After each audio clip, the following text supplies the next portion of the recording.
we broadcast our Bible study. If you have your Bibles with you, we'll be in Genesis chapter 24 tonight.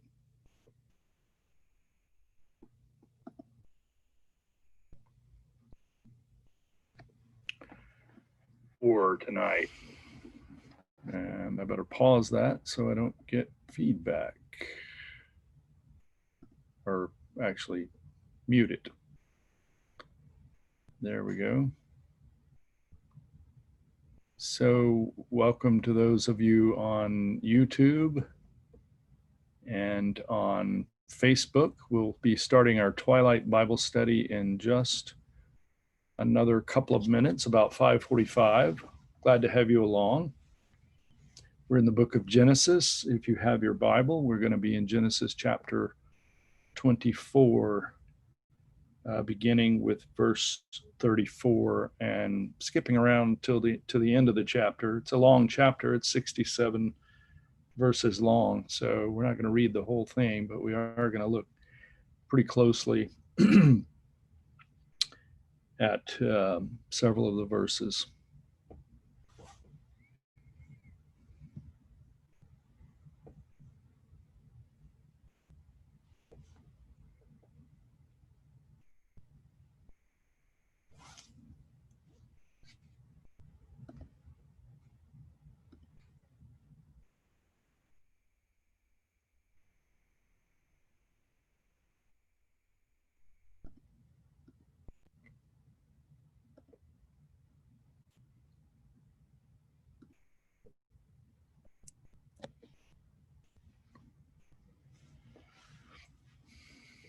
Hello, those of you on Facebook. We'll be starting our Twilight Bible study in just a couple of minutes.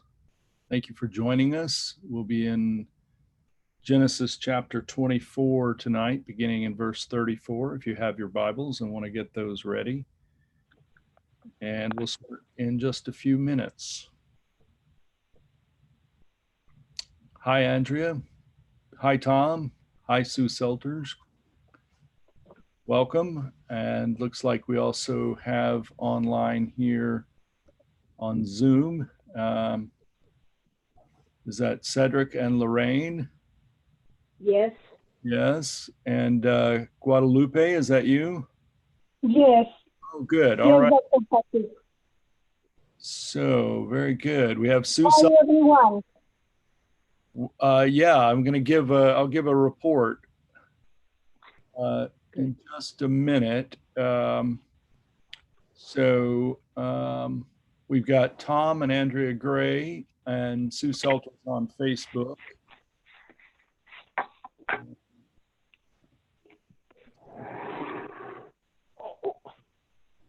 Now you know I need to figure out how to pin my video on Zoom so it doesn't flash up the names of the others. Hi, John. John Olson is on Facebook. And Megan Olson is also watching. Hey, Megan. And all right, well, it's 5:45. I will, to give an update to you folks on my wife, Faye. She had an appendectomy about 30 minutes ago. Just wow. Oh. She's doing very well. She is, I got a call from the OR nurse, and the very kind woman said that she was doing very well. Everything went perfectly fine in the surgery, and that she is recovering well. My hope is that she will be able to come home in a couple of hours. So I hope that I can go get her in a couple of hours. I do have Finian here with me by myself. He's downstairs, but he could interrupt our proceedings at any moment. And the other note of caution I should give you is that because of our exciting adventure over the last few days, I'm not quite as well prepared for tonight as I usually am. No worries. Yeah. So Megan says that's going to hurt for a bit. I had one when I was younger. Good to hear she's doing all right, though. Yeah, I know. It's interesting. A lot of people have the appendectomy when they're younger. It flares up. As far as Mhm. I know, she's never had any trouble with it. But she had an attack on Sunday in the middle of the service, Sunday morning. So I was there helping with some of the technical issues, and Keith Eads was teaching, and John Olson was assisting. And I had to leave my computer and run because Finian called and said mommy was not doing well. Uh, Uh-oh. so I ran back, and we wondered what to do. We thought it might be something else. We didn't we weren't sure what to do. We talked to a nurse, online nurse, and after asking lots of questions, she suggested we go in, but we wanted to try to talk to Faye's doctor. We finally got on the line with Faye's doctor yesterday. The pain subsided on Sunday some. She was still sore and a little bit. And Sue Seltzer says that her dad had emergency appendectomy at sea when he was 30 years old and deployed. Oh. Yeah. Oh. I was talking to somebody earlier today too about it's so strange that something so dangerous is so routine because of Mhm. course a lot of times uh, before they developed the appendectomy, um, people would die from a ruptured appendix, and there was no cure for it, or they would become very very ill and have a long Mm. time to recover. Um, and so it's so strange that we live in a time when there are all these things that happen that are extremely dangerous, but they're routine now because they happen so often, and our doctors are so good at so good getting them fixed. So anyway, she talked to her doctor yesterday, and he sent her to the ER, and we took her about 5:30 yesterday in Mm. Full. So she's at St. Jude Medical Center in Fullerton, a fine facility. She's been very, very pleased with the staff there and the doctors, and had very high confidence in the doctors. And for the Star Trek fans out there, she wants everybody to know that she was operated on by Dr. McCoy. So, a Dr. McCoy. Wow. Star Trek. Well, bones. So, All right. so she was very excited about that. And those of you who are Star Trek fans will appreciate that. So if I get a phone call tonight, you'll excuse me if I have to take a break. I'll come back and give you an update. But yes, my phone is on, and Sue Seltzer says, "Beam me up." Uh, so all right, we're in Genesis chapter 24 tonight, and I just have some notes. We might even finish a little bit earlier than usual since I don't have quite as much material prepared, although it's a long chapter. It's 67 verses long. Um, the lectionary divides the reading up to make it shorter, but also because it's a chapter where the story is told from the perspective of the narrator in the first part of the chapter, and then from the perspective of one of the participants, the servant of Abraham, in the second half of the chapter. And so, where we're going to pick up tonight in verse 34, it's the servant speaking and giving his perspective on the command from Abraham to go and find a wife for Isaac. So it's clear that there are lots of different sources that went into putting this story together. There's a common theme here that we see in other passages, which is um, stories about finding a wife at a well, um, meeting women at a well. I guess that was the that was the local bar at the time. I guess I don't know. Hoping to meet women at the well, and so um, in verse 34, where we're going to pick up, we have Abraham's servant. And by the way, it's possible that this is meant to be Eliezer, who is one of uh, Abraham's oldest and most faithful servants, mentioned in chapter 15. But his name is not given in chapter 24. Some scholars assume that it's referring to Eliezer, but the name is not there. So I'm going to be reading from the Revised Standard Version, and we're going to read. We're going to skip around a bit from starting with 34 into 67. I'm going to read 34 through 38, and then 42 to 49, and then I'm going to read 57 to 67. So I'm going to skip around first, 34 to 38, and this starts with the servant and the Revised Standard Version. This is the servant speaking to Rebekah's family after he has met her at the well, and she has given him water and watered his camels, and has invited him to come to stay with the family. So he said, I am Abraham's servant. The Lord has greatly blessed my master, and he has become great. He has given him flocks and herds, silver and gold, men servants and maid servants, camels and asses.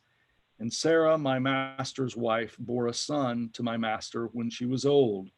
And to him he has given all that he has. That is, Abraham is giving all that he has to Isaac. My master made me swear, saying, you shall not take a wife for my son from the daughters of the Canaanites, in whose land I dwell. But you shall go to my father's house and to my kindred and take a wife for my son. I said to my master, perhaps the woman will not follow me. But he said to me, the Lord before whom I walk will send his angel with you and prosper your way, and you shall take a wife for my son from my kindred and from my father's house. Then you will be free from my oath when you come to my kindred, and if they will not give her to you, you will be free from my oath.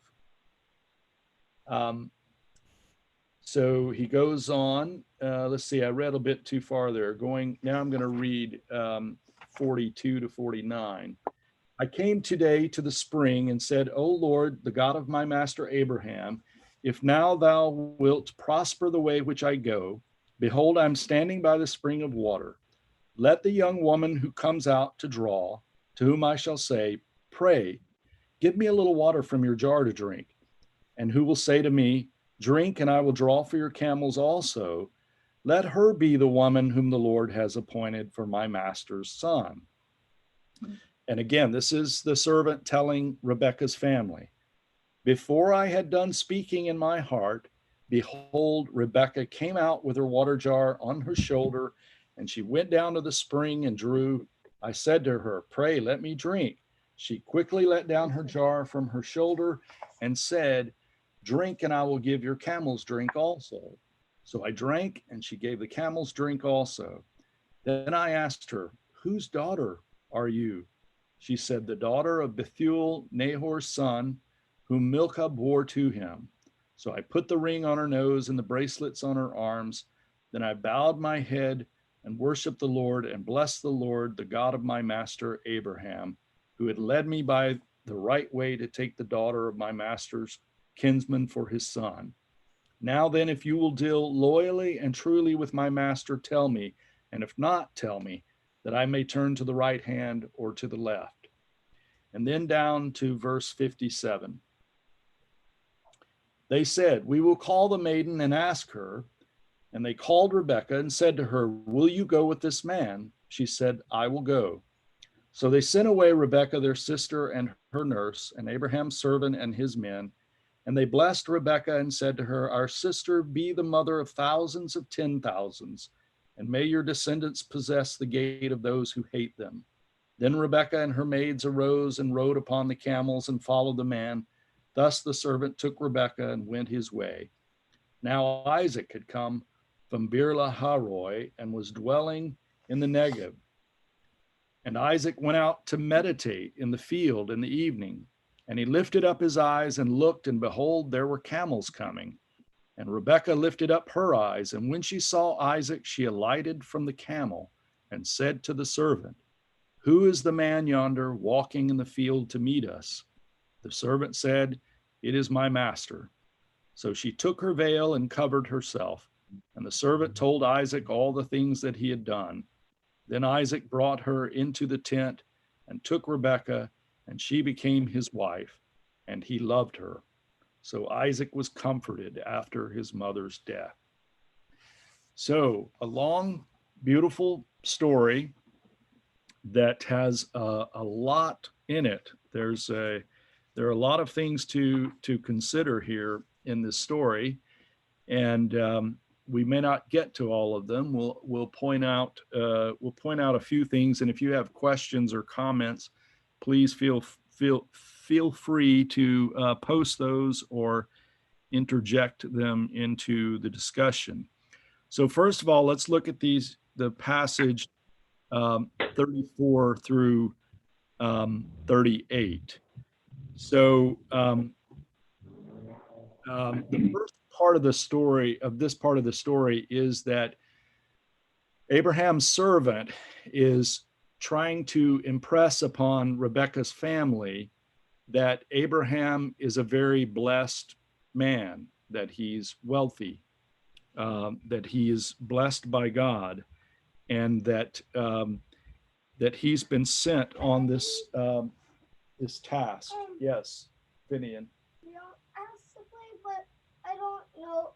Ron can play, but I don't know if I can play with him because of Buddy, and I want to call Buddy right now. Well, why don't you go play with Yom, because we'll call Buddy in a little bit, okay? But I want to. Well, we can't right now unless you want to look on Riot, see if he's on Riot. Go check. I've been on Riot this whole time. Okay, all right. Well, I'm using the phone right now, so we can't do it right now, okay? All right. So, so back to 34 through 38. We have. But when will I know when to play? Well, it's going to be a while yet. Probably about 30 minutes. 6:30. Okay. About 30 minutes. Okay. All right.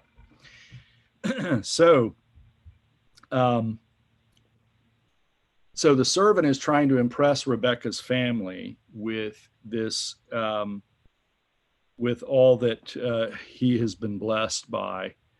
And he's explaining to them that he was sent there to look for a wife for Isaac, and that he was not to get a wife from the Canaanites, that he was sent back to Abraham's homeland, his father's house. And so several issues here. One is it's hard. It's a little difficult to see how these people are related to Rebekah. It seems that Laban is her brother. That's fairly clear, and that Bethuel is her father. But after that, it gets a bit complicated. And I think it's helpful just to know that this is her family.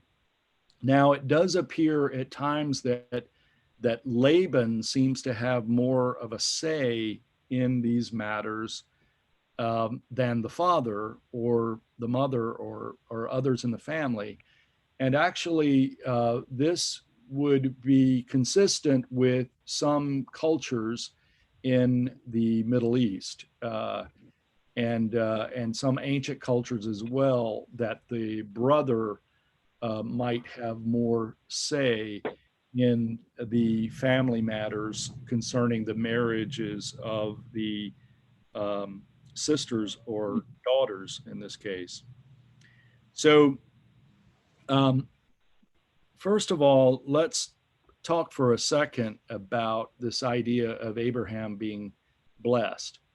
I know I talked this morning about the importance of connecting the creation story to this story. And the reason is because in this story, at the beginning of the chapter, it's emphasized that Abraham's God is the God of heaven and earth, and which is a explicit reference to chapter 1.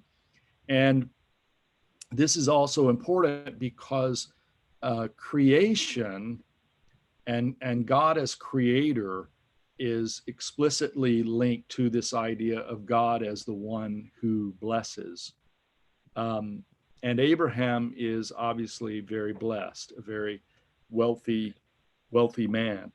Now, I think that that we have to be careful here when we talk about ourselves being blessed, for example, by God, because the whole point of saying that, of expressing that you are blessed by God, would be to bring attention to God and not to yourself. And sometimes I think it's very difficult for us to take that phrase in that way, that we have a strong tendency to want to say that when someone is blessed by God, then it means that there must be something special about them. That there must be, and let's see, I can, okay, sorry for that interruption. And to be able to, right, to be able to say that you are blessed by God means that you need to try to make sure that when you say that, that God is getting the credit for this and not yourself. And that, as I was saying, that's a difficult thing to do, I think, in our context, because we have a strong tendency to say that if someone is blessed by God, that quickly becomes favored by God and is special in some way in comparison to other people. And we have to be careful when we do that, because the whole idea, as I said, of saying that we're blessed would be to draw attention to God. Now, it is true that some people have more things, that some people are more wealthy than others, that some people have better health than others. So there are all kinds of comparisons that we can make between people. And this is why I want to caution us when we talk about blessing. I'm not saying that we shouldn't use it. I'm just saying that when we do, we need to be cautious of our use, because our tendency will be to try to say that some people are favored more by God than other people. And I don't think that that is the intention when talking about being blessed by God. That it's there, as I said this morning, there's a very important sense in which all of creation is blessed by God. That everything that has life, everything that breathes, everything that is alive is blessed by God. So it's something that I think that we just need to be aware of, that when we talk about blessings, let's be careful that people don't misread us and think that we are drawing attention to ourselves rather than expressing our gratitude to God for life and for the good things that we have in our lives, thanking God for our food and the many things that we enjoy. So it is clear, though, that the servant here is making it expressing this gratitude to God for the wealth of his master Abraham, and the servant could be communicating several things, but one of which would be that the servant and Abraham give thanks to God for this wealth. They're grateful to God for the things that they have, and they express it that way. Now, the other part that's interesting about the context here is that Abraham's family is also, I think I need to restart my Facebook. It seems to be acting a bit strange. I'm sorry to you guys on Facebook. Let me stop it and try to restart it. Having a bit of, okay, let's see. Again, sorry.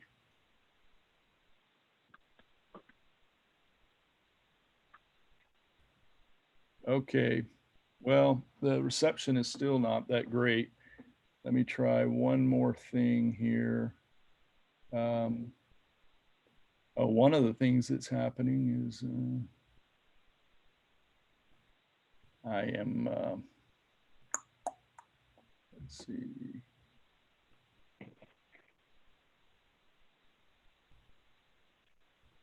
Let's try I'm going to try the Wi-Fi and see if that helps.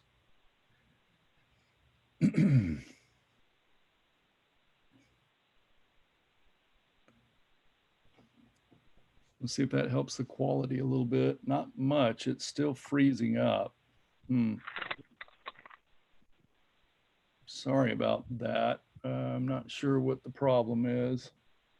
So those of you on Facebook are coming back, but my apologies for the connection.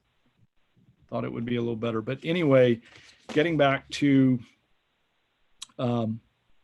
the other point I think that's important about this is that the family, Rebecca's family, is also expressing their gratitude to God. And they also seem to be faithful people from the things, from the way that Laban responded earlier in the chapter. So let's move, if there aren't any comments or questions about that first section, 34 to 38, let's move on to 42 to 49. So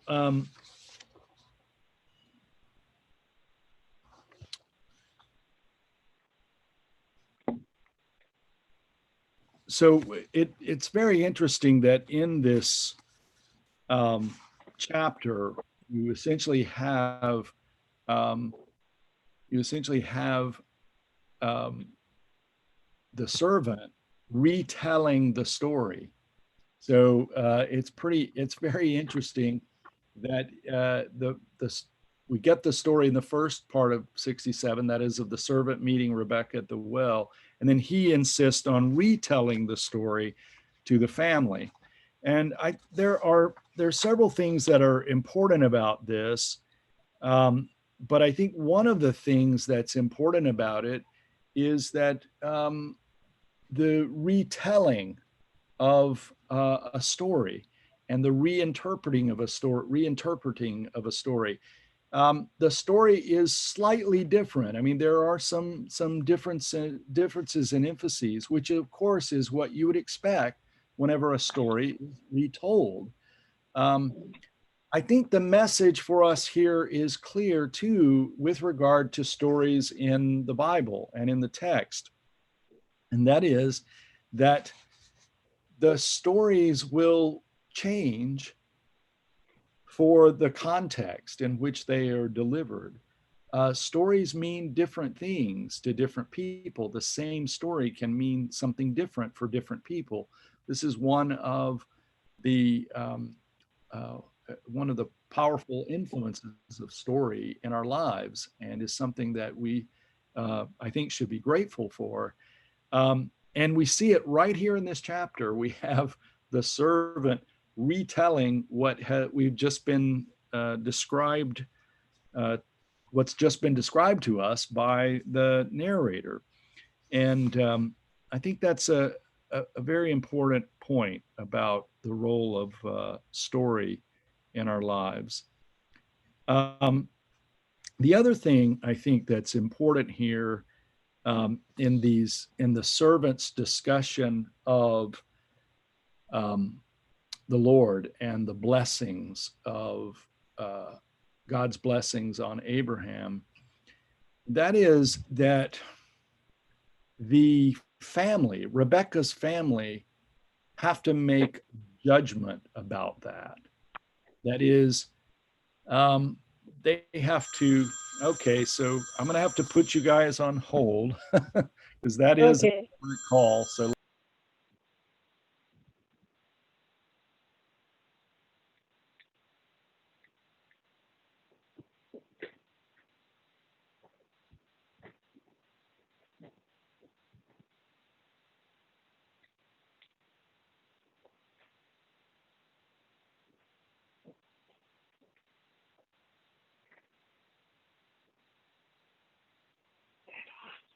Yeah. Is it over here?